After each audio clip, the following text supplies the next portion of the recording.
10 ரூபா கதை 5 ரூபாய்க்கு விற்பீங்களா? இல்ல 10 ரூபா கதை 5 ரூபா கொடுப்பீங்களா? எம்ஆர்பி கூட வைப்பீங்களா? பேசுங்க. என்ன இப்ப 10 ரூபா கதை 5 ரூபாய்க்கு விற்பீங்களா?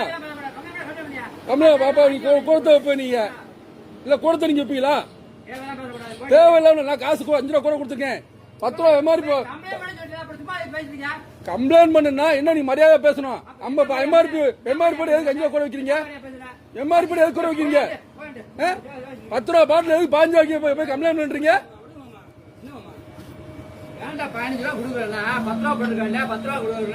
எம்ஆர்பி 10 ரூபா இருக்குங்க, 5 ரூபா கேட்காங்க. எதுக்கு 5 ரூபா கேட்காங்க? யார்கிட்ட கம்பெனிக்காரன் கேட்கணுமா கடைக்காரன் கேட்கணுமா? கம்பெனிக்காரன் கேட்கணுமா கம்ப்ளைண்ட் பண்ணிக்கணுமா? ரைட் விடுங்க பாத்துக்கிறேன். நான் பாத்துக்கிறேன் விடுங்க பாத்துக்கிறேன். நான் பாத்துக்கிறேங்க. ஏங்க நான் கலர் நீங்க நின்று தோக்கல இருக்க முட்டா பண்ணிச்சுங்க. எம்ஆர்பி விலைய 10 ரூபா விற்க 5 ரூபா கூட வைக்கிறீங்க. இன்னைக்கு கலர் குடிக்கிறா நீங்க ஸ்டேஷன்ல கம்ப்ளைண்ட் பண்ணனால தானே நான் கம்ப்ளைண்ட் பண்ணிக்கிறேன். விடுங்க கம்ப்ளைண்ட் பண்ணிக்கிறேன்.